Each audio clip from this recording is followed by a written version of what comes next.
दिन 24 फरवरी साल 2022। रशिया ने यूक्रेन पर अचानक से हमला कर दिया, जिसे विभिन्न एक्सपर्ट्स द्वारा दोनों देशों के बीच 2014 से ही चले आ रहे रूसो यूक्रेनियन वॉर के परिणाम के रूप में देखा गया। रूस के अनुसार इसका कारण उसके पड़ोसी देश यूक्रेन का यूरोप और अमेरिका की तरफ एक तरफा झुकाव और नाटो जैसे सैन्य संगठन से जुड़ने का इरादा था। वैसे तो सोवियत संघ के टूटने के बाद से ही ये दोनों देश आपस में कई मुद्दों पर विवाद कर चुके थे, लेकिन आखिर ऐसा क्या हो गया कि रूस जैसी महाशक्ति ने दुनिया भर के व्यापक विरोध के बावजूद खुद से कई गुना छोटे और अपने ही पड़ोसी देश यूक्रेन पर हमले जैसा सख्त कदम उठा लिया।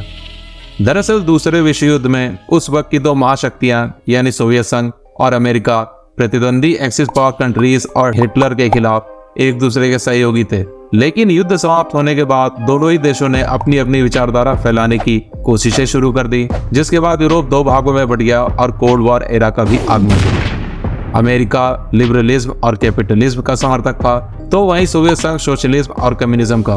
दोनों ध्रुव विरोधी देश पूरी ताकत से ज्यादा देशों को अपनी विचारधारा से जोड़ने की कोशिश में भी लगे हुए थे।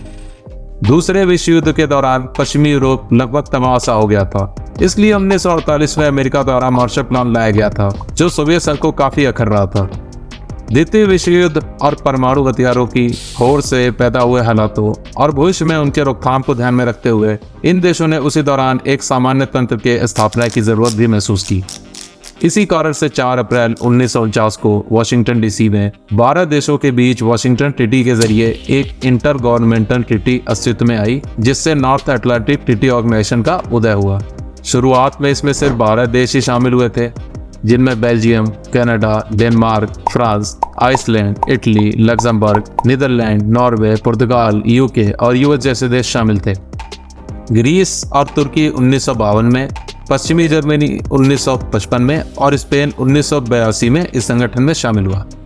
इस संधि के बाद पश्चिमी यूरोप की कमान उस समय के एकमात्र परमाणु संपन्न देश अमेरिका के हाथों में आ गई।